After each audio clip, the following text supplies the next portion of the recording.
Get chilly with ghost stories for Christmas. This is Nerdist Now. The holiday season usually means cheer and warmth, but in a year when most of us won't get to see our loved ones, it might be time to embrace another aspect of the midwinter tradition.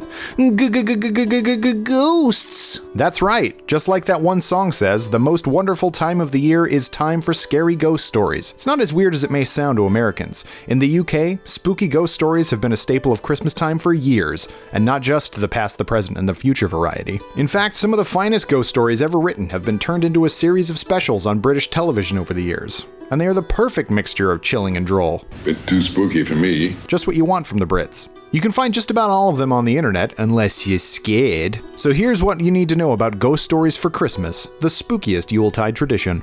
To first understand ghost stories for Christmas, you need to meet the author Montague Rhodes James.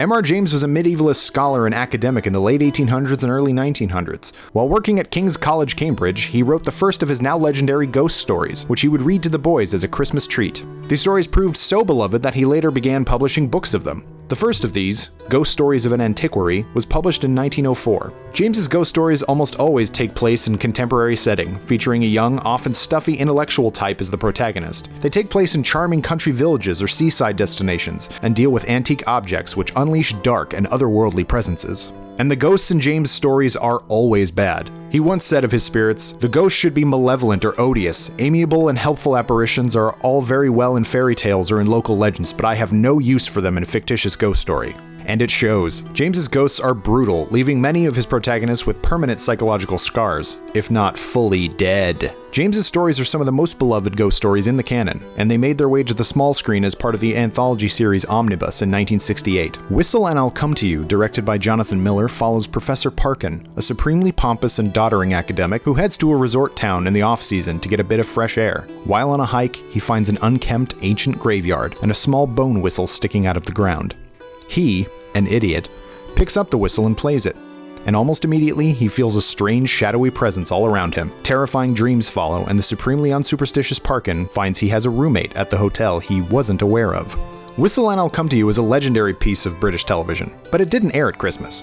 Though it's often, and rightfully truly, grouped together with the later cycle, this one aired in May, not Christmassy. But it did lead to a further cycle of James adaptations directed by Lawrence Gordon Clark, beginning Christmas 1971. The Stalls of Barchester tracks the diary of the late Archdeacon of Barchester, who died mysteriously some years prior. We see most of the story from the Archdeacon's point of view. He took over the position and house from his very old predecessor, who overstayed his welcome but fell down the stairs at the age of 92. Shortly thereafter, the young cleric is haunted by images of a black cat and a cloaked figure, both of whom were carved into the church's choir stalls. So popular was this thoroughly creepy exercise that Clark returned for the next 6 years. This annual special became known as A Ghost Story for Christmas. The 1972 entry, A Warning to the Curious, based on a late-stage James story of the same name, is one of his most relentless. An out-of-work banker and amateur archaeologist has come to a Norfolk seaside town to find and dig up the lost crown of Anglia, which he eventually does, but ever after seems to be pursued by a figure in a black cape, running at him from far away. No matter what he does, the figure keeps following him. I'd like to remind all of you, these aired on or around Christmas. Horrible comeuppance from the supernatural goes great with eggnog. These first two in color solidified Clark's ability to do proper gothic horror on a small budget, and in truth, the grainy 16mm film gives it a particularly unsettling look, like you're not quite sure where the ghosts could be. Like the James stories themselves, the TV adaptations weren't content to be exactly the same every year. For 1973's Lost Hearts, we get something pretty different. A young orphan boy arrives at the huge manor of his distant, eccentric, much older cousin. He seems like a nice guy, if weird, but we soon learn he's had 2 other orphans come stay with him, and both left under mysterious circumstances. The boy keeps thinking he sees the other children around the grounds, leading to a night of sleepwalking, which ends in a particularly heartless way. The vampiric child ghosts in Lost Hearts predate the ones in Salem's Lot by a couple of years. Anything to say for yourself, Mr. King? I'm gonna scare the hell out of you. The versatility of the ghosts continued in later specials. James himself would describe the specters' tactile and physical forms with particularly gruesome detail. Clark emulated this to perfection, from the oozing, bubbling slime in The Treasure of Abbot Thomas to the clicking legs of the giant baby-faced spiders in The Ash Tree.